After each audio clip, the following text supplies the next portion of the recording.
yaitu dari terjemahan Nah, kalah tetap. Saya beri judul Kristen selalu kalah tetapi ngotot. Nah, siapa yang selalu kalah dan siapa yang ngotot? Dalam masalah apa kok selalu kalah tetapi ngotot? Nah, yang saya maksud dalam judul ini adalah pendeta-pendeta Kristen yang jika berdiskusi atau untuk bahasa yang lebih serunya adalah berdebat, khususnya perdebatan masalah ketuhanan, saya menilai pendeta-pendeta Kristen tidak pernah menang alias kalah bin knockout atau KO dalam istilah tinju jika apa katanya? Kalah. Kalah. Kalah alias knockout. Ngotot pula lagi gitu, ngotot. Iya. Ini bukan Muslim ini teman-teman. Ini Yakob Sulistyo ada di Jawa Tengah beliau ini. Saya pernah telepon sih belum direspon. Saya ingin diskusi sama beliau, tanya jawab ya, begitu ya. Semoga saja direspon. Tapi kalau ini kita jadikan narasumber ya nggak tahu apa yang terjadi nanti. Beliau juga ini 10 tahun yang lalu udah pernah masukkan data itu ke pengadilan. Bahwa kita Kristen nggak boleh mempergunakan kata Allah itu lagi gitu. Tapi kalah dia oleh LAI. Entah kenapa ya, kalah dia. Kita terusin ya teman-teman. berdiskusi atau berdebat dengan teolog Islam. Namun anehnya tetap ngotot dan tidak berani mengakui kesalahannya. Dan dalam pandangan saya, hal ini sebetulnya sangat memalukan. Sebetulnya, hal itu bukan dikarenakan pendeta-pendeta Kristen itu bodoh. Sama sekali tidak. Melainkan karena mengungkapkan kebenaran dari terjemahan kitab yang tidak benar. Mengungkapkan kebenaran dari terjemahan kitab yang tidak benar. Maksudnya terjemahan LAI itu banyak yang tidak tepat, banyak yang keliru. Iya. Itu loh. Tuh. Kita lihat dulu bagaimana penjelasannya ya. Nah, di sini. Nah, lihat. Nah, ini dia. Ki Holek Ariri. Ini kan tadi yang saya bahas Kejadian 15:2. Betul. Nah, oke. Uven Mesek Beti Huda Mesek Eliezer. Yang artinya, dan Avram berkata, ya Tuhan Yahweh, apa yang akan engkau berikan kepadaku, sedangkan aku tidak mempunyai anak, dan ahli waris di rumahku ialah Eliezer orang Damsik. Nah, ini terjemahan baru terjemahan yang benar. Sesuai original teksnya. Nah, kenapa LAI mengganti kata Allah di sini? Dengan tadi 15:2 ya, dengan huruf besar semua. Nih. Oke. Ya Allah, betul Bang. Teman-teman ya. Padahal yang benar adalah sesuai original teks ini Yahweh. Oke. Ini Rudy nggak paham. Bisa juga paham tapi masa bodoh. Dia nggak mau urus. Mungkin ada pertimbangan lain. Kata Allah kan sudah dipergunakan Kristen Arab sebelumnya. Kata Allah kan resapan dari bahasa Arab menjadi bahasa Indonesia. Itu kan jawabannya kan. Itu jawabannya yang sering kita dengar. Dari mana ilmu ini? Ya dari Pak Anwar Cheng sendiri menjelaskan. Terus Bambang Nursena sendiri menjelaskan bahwa Kristen Arab udah pakai itu. Ya lu pikir Bible dari Arab apa? Lu gak pernah baca Bible berbahasa Arab? Kata Allah di sana apa? Itu nama. Lu gak pernah baca Kamus Al-Munjid? Itu Allah di sana itu nama sembahan. Kalau mau berdasar di sana. Kan gitu ya. Tapi apakah sejatinya kata Allah itu kata serapan Bang dari bahasa Arab yang diserap ke dalam bahasa Indonesia? Gak ada serapan. Allah ya Allah, nama milik pribadi sang pencipta. Kalau dilatinkan, supaya memudahkan orang membaca. Itu kan dilatinkan ALLAH. Kalau aslinya kan alif lam lam ha kan gitu. Iya. Tapi itu nggak bisa bergeser makna. Tetap itu adalah sang pencipta alam semesta. Nggak bisa.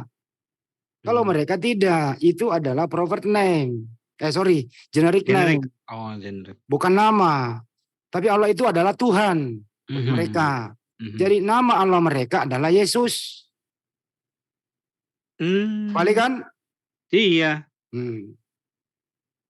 Makanya tadi situ Anda baca jangan ada padamu Allah-Allah lain. Jadi Allah itu bukan nama, tapi sembahan. Mhm. Apa namanya ya? Identik dengan kata Tuhan. Itu. Mudah-mudahan ini edukasi ya. Kita lanjutin lagi sebentar ya. Ini seru loh ini teman-teman. Disinilah sumber masalahnya sebenarnya dalam hal konsep ketuhanan. Nah merembek kemana-mana ini. Kalau di sini pondasinya keliru, merembek kemana-mana. Hmm. Akhirnya terjadilah pecah antara Tritunggal selama ini dengan oneness. Mhm. Tapi Bang ini ya Bang, untuk pengetahuan teman-teman kan sering mendengar proper name sama generic name. Sebenarnya apa sih proper name dan generic name itu sebenarnya itu Bang? Proper name itu kan nama pribadi. Hmm. Sang pencipta Allah Subhanahu wa taala itu nama Allah itu proper name. Kalau Mhm. generic name itu adalah jabatan. Oh. Presiden itu jabatan namanya Joko Widodo. Gitu Hmm. loh. Jadi jabatan itu bukan nama. Mhm. Tuhan itu bukan nama. Tapi objek yang disembah. Nah, Oh. objek yang disembah ini punya nama. Jadi bedakan dia balik dia. Sebagaimana terjemahan itu tadi gitu loh. Mhm, mhm. Jadi dia ngaco kan. Makanya Iya. Romualdo mengatakan sebaiknya kalian semua ini buat kamus besar sendiri. Terjemahan sendiri gitu loh. Karena KBBI tidak cocok sepertinya dengan Anda. Jelas di sana di KBBI Allah adalah apa itu di KBBI? Saya buka dulu. Allah dalam bahasa Arab sembahan orang yang bertakwa, sembahan orang yang bertakwa gitu ya. Mhm. Ya karena kan sering kita mendengar, itu bukan proper name tapi generic name," gitu. Bentar, Kan ini ya. mhm. Allah itu nama Tuhan dalam bahasa Arab, pencipta alam semesta yang maha kuasa, Tuhan yang maha esa, yang disembah oleh orang yang beriman. Apa? Bahasa apa? Bahasa Arab. Oh, ini Hmm. enggak cocok dengan terjemahan Indonesia. LAI itu di sini. Makanya eh, Pendeta Yakob Sulistyo ya masih adalah orang-orang jujur di sana ya. Tapi Hmm. saya mereka minoritas ini. Kita terusin lagi ya. Sebentar baru kita tutup. Jadi di situ disebutkan Tuhan Yahweh. Tetapi Lembaga Alkitab Indonesia menerjemahkannya, Abram menjawab, "Ya Tuhan Allah, ALLAH, huruf kapital semua. Apakah yang akan engkau berikan kepadaku? Karena aku akan meninggal dengan tidak mempunyai anak, dan yang akan mewarisi rumahku ialah Eliezer orang Damsyik itu." Nah, di sini nama Yahweh diganti menjadi ALLAH huruf besar semuanya. Itu yang kedua. Yang ketiga, nama Yahweh oleh Yayasan Lembaga Alkitab Indonesia diterjemahkan menjadi Allah hanya saja huruf besar. Nah itu model-modelnya kan ya. Kalau Iya, huruf besar betul. semua. Ini sekarang ini hanya saja huruf besar. Maksudnya apa? Gitu ya. Kita dengerin ya. Mhm.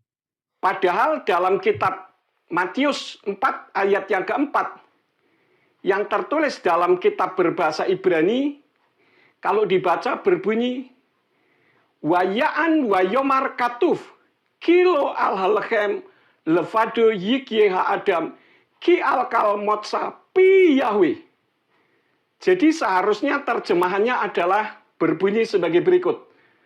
Namun seraya menanggapi, dia berkata, telah tertulis, bukan oleh roti saja manusia akan hidup, melainkan oleh setiap firman yang keluar melalui mulut Yahweh. Jadi dalam bahasa Ibrani-nya di situ Yahweh. Namun Yayasan Lembaga Alkitab Indonesia menerjemahkannya sebagai berikut. Dari setiap firman yang keluar dari mulut Allah, hanya saja yang huruf kapital. Itu yang ketiga. Sekarang yang keempat, nama Yahweh diterjemahkan menjadi sebutan, yaitu Tuhan hanya T-nya saja yang huruf besar. Inilah, ini mestinya belajar dari sini dong, supaya ngerti gitu loh. Masa sih perbedaan kapital sama huruf kecil saja berbeda makna, kan di mana gitu loh?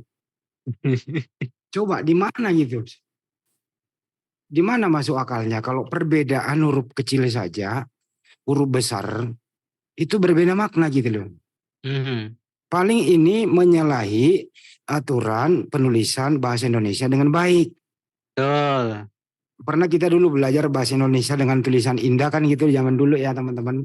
Iya. Itu kalau kita memulai sesuatu huruf kecil diomelin sama Pak Guru, harus besar dulu gitu loh. Kalau kamu mau huruf besar semua, huruf besar semua. Nggak boleh divariasi begitu.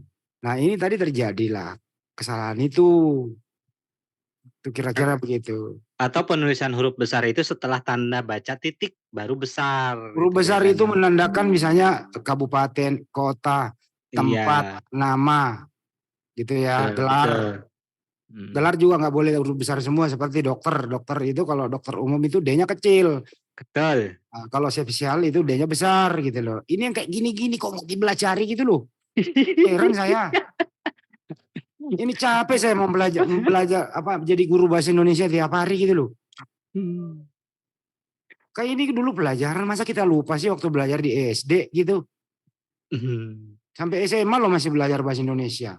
Supaya apa ini kita tidak salah menulis. Terutama teman-teman jurnalis ya. Ya dalam memberikan tulisan-tulisan berita Anda baik di koran maupun di media elektronik ya pergunakanlah bahasa Indonesia dengan baik begitu. Ya nama orang ya huruf besar awalnya, nama daerah, kampung, jabatan, kementerian, apapun itu gitu ya. Ya huruf besar dari awal. Jangan dicampur-campur huruf besar semua. Misalnya menteri ya, menteri. Menterinya huruf besar semua. Menterinya M-nya saja besar. Menterinya huruf kecil semua. Emang beda makna apa? Ya kagak. Ini cuma masalah kesopanan. Menghormati penulisan bahasa Indonesia dengan benar. Gitu loh. Bukan berbeda makna. Panji. Huruf P-nya besar semua. Hurufnya besar semua. Hanya P-nya atau huruf kecil semua. Beda makna? Kagak. Kagak. Komputer. K-nya saja huruf besar. Huruf besar semua. Saya mau pergi beli komputer, huruf besar semua. Pak, saya mau beli komputer huruf besar semua. Kata yang jual komputer, apaan tuh? Kan gitu. Betul. Nah, Nanti ini kalau misalkan ada yang ditawarin nggak ada huruf besar semua di sini komputernya huruf besarnya cuma K doang gimana itu? Nah, ini dia. Iya kan? Pergeseran. Saya pikir TB2 itu udah berubah, enggak juga, masih gitu-gitu juga gitu. Makanya si Mikana itu Yesus Allah itu. Apaan? Jijik aku dengar si Mikana itu. Yesus adalah Allah, Allah adalah Yesus. Dari mana kata Allah lu dapat? Ya, inilah yang mengakibatkan kami ada di sini gitu loh. Kenapa kami tidak mengurusi dengan agama lain? Karena mereka mandiri dalam menerjemah coy, Rudi. Mereka mandiri dalam menerjemah gitu loh. Kamu ini mempergunakan kata Allah itu nggak ada dasarnya. Boleh lalu pakai, tapi pakailah sebagaimana yang kita pakai. Penempatannya seperti apa? Ini enggak. Lu roba-roba. Hanya menjadi apa? Bumerang buat Anda gitu. Betul. Ini Ya, jadinya dasarnya. berarti pada dasarnya ini ada dua kemungkinan ya Bang. Mereka ini nggak mau mengetahui Bible-nya atau kitabnya sendiri atau malas gitu loh untuk belajar sendiri. Atau gimana itu? Kalau si Rudi sebenarnya dia paham tapi terlanjur. Oh, Makanya ya. Ustadz Wapi mengatakan kalau kalau kayak Rudi ini membaca original teks dengan jujur, Mualaf. ya dia paling ke Unitarian. Betul, betul, betul. Nggak usah mualaf deh, Unitarian dulu deh, Aha. gitu loh. Nah nanti di sana belajar lagi gitu, bertahap lah. Mhm.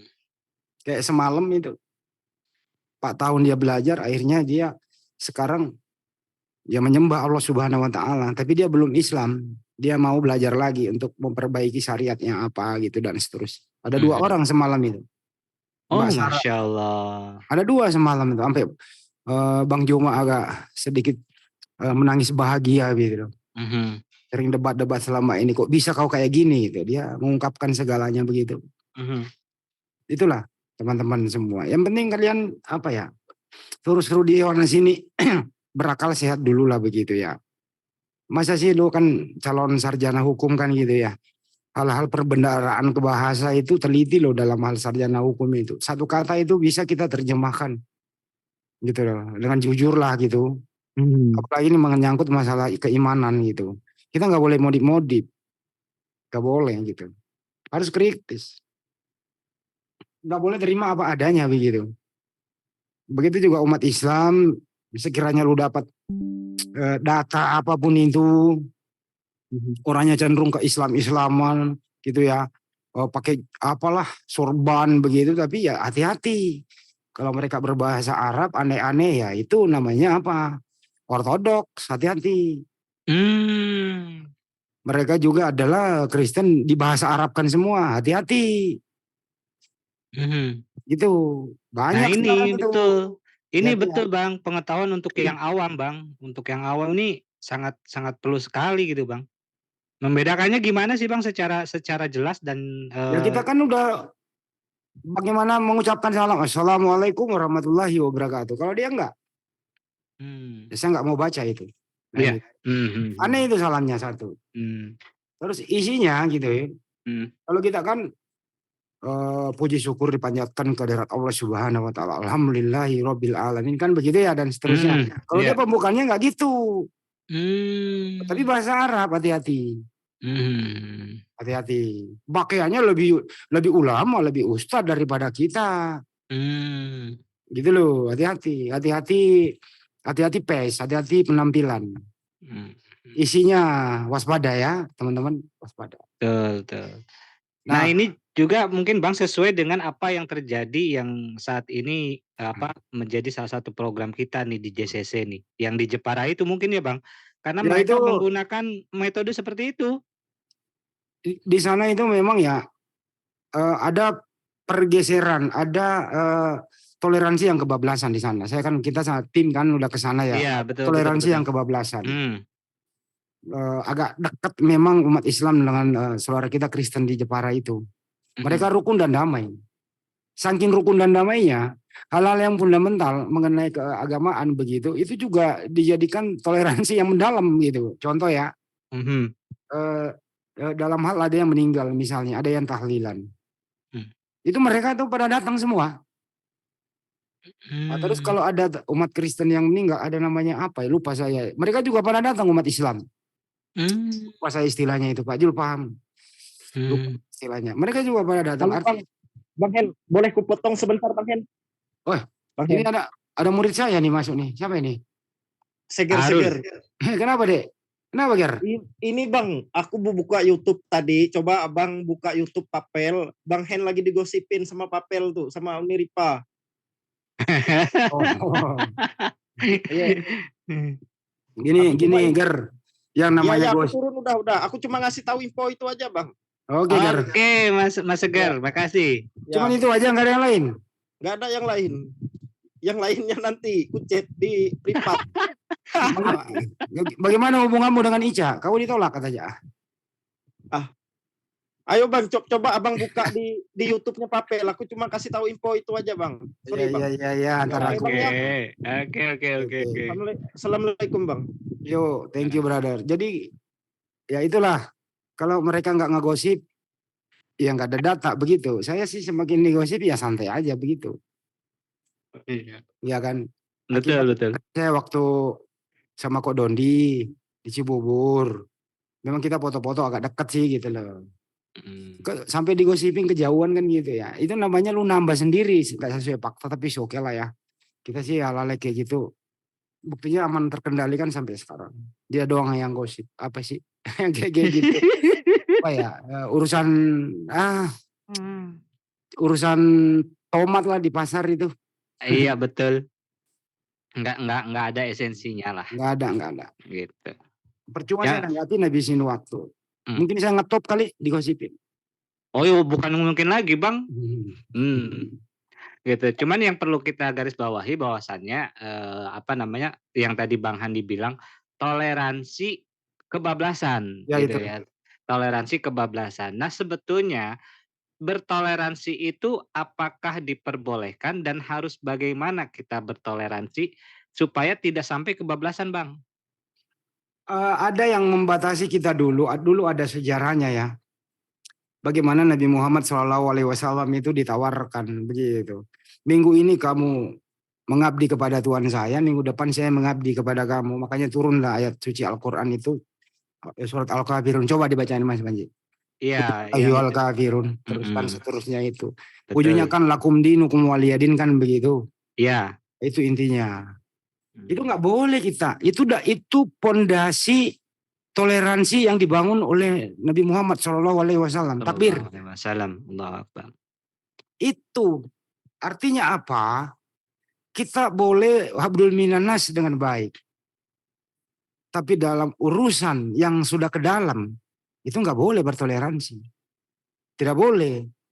Lakum dinukum waliyadin. Bagimu agamamu, monggo, bagi kami agama kami. Nggak boleh bertukar-tukaran. Gitu loh. Minggu depan aku ke gereja, minggu depan lu ke Jumatan. Nggak bisa, nggak boleh itu. Nah itulah asbabul nuzul turunnya soal Al-Kafir ini itu landasan bertoleransi. Tidak kebablasan. Nah ini yang kita akan nanti bangun bersama Amir kita dan tim More Reski yang akan ke Jepara. Di sana itu mohon maaf, kami sendiri yang terjun langsung di sana. Apa itu yang terjadi? Dari gang yang satu ada gereja, gang satu ada masjid, gang satu ada gereja. Mereka rukun. Ada yang menikah karena ingin, ada yang mualaf karena ingin menikah, ada yang murtad karena ingin menikah. Nggak ada masalah, nggak ada yang protes. Tumbuh subur di sana begitu. Nah, apakah ini menjadi pembiaran atau disengaja dibiarkan atau gimana, Bang? Sudah menjadi budaya di sana gitu. Oh, budaya. Saya ngobrol di salah satu tokoh agama di sana gitu ya, tokoh masyarakat. Terus ada yang mualaf 2 orang. Dia ngomong begini, ya saya memang mualaf Bang, tapi saya belum ngerti apa-apa. Kalau ada acara gereja saya masih bantu-bantu. Begitu juga saudara saya yang masih Kristen, kalau Idul Fitri ya masih bantu-bantu. Terutama ada acara-acara keagamaan, ya disitulah toleransinya kebablasan di sana. Inilah nanti yang kita bangun di sana. Semoga saja mendapat tempat di hati masyarakat. Kita selamatkan saudara-saudara kita yang yang kebablasan dalam memeluk agama Islam. Itu nggak boleh itu. Nggak boleh gitu loh. Bukan berarti umat Islam ini tidak boleh bertoleransi ya Bang ya? Bukan berarti itu ya? Toleransi harus, hablum minanas harus. Betul. Cuman ada batasannya, terukur gitu loh. Makanya kan itu surat Al-Kafir bagus banget tuh artinya. Mas Panji coba bacain deh, Mas Panji. Ya, bismillahirrahmanirrahim. Qul ya ayyuhal kafirun la a'budu ma ta'budun wa la antum ma'abiduna ma'abud wa la ana abidum ma abattum wa la antum ma'abiduna ma'abud lakum dinukum waliyadin. Sadaqallahul azim. Artinya? Katakanlah hai Muhammad kepada orang-orang kafir. Sesungguhnya orang kafir itu tidak akan menyembah apa yang akan kamu sembah, apa yang kamu sembah. Dan kamu pun tidak akan menyembah apa yang mereka sembah. Agamamu bagimu dan agamaku bagiku. Itu arti secara ringkasnya. Nah, bagaimana mengaplikasikannya sampai per item yang bisa merusak akidah Islam kita? dasarnya di situ aplikasiannya ke bawah sampai runutan syariat dan seterusnya. Ya, contoh tadi itu ya kayak seperti ada yang tahlilan, semua pada datang. Ada yang orang Kristen meninggal itu apa lupa saya namanya itu loh. Umat Islam anak-anak situ pada datang. Kebaktian. Bukan kebaktian di gereja. Oh, bukan ya. Nah, itu ada acara-acara Natal gitu ya. Anak-anak di situ umat Islam pada ke situ gitu loh. Idul Fitri mereka juga. Idul Kurban sama. Malah kalau mereka mau menyembelih hewan itu minta kepada umat Islam yang menyembelihnya gitu. Oh, Di Jepara. Ini enggak, ini fakta, boleh Anda cek di sana. Kita tim udah dari sana. Makanya di sana itu belum lagi pengaruh-pengaruh kejawen yang kental ya di sana ya. Iya. Pintu masuknya di sana teman-teman. Nah makanya tim kami nanti akan membangun di sana. Kita mau kerjasama membangun pesantren. Kita bina mualaf-mualaf itu agar menjadi generasi selanjutnya bisa berdakwah. Nah jangan impor terus dari luar. Biarlah mereka mandiri di sana. Kita berikan ilmu gitu ya. Untuk membentengi diri gitu loh. Ya kalau bukan sekarang kapan lagi gitu. Mesti dibiarkan terus.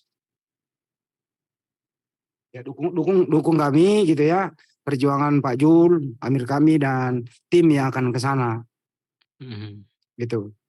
Dan insya Allah ini itu adalah ada rekening yayasan di channel Andis Lebes channel gitu ya. Ada rekening yayasan di sana. Kira-kira sih begitu ya teman-teman. Waduh. Iya. Ya mungkin itu saja ya Bang. Kita udah cukup ya.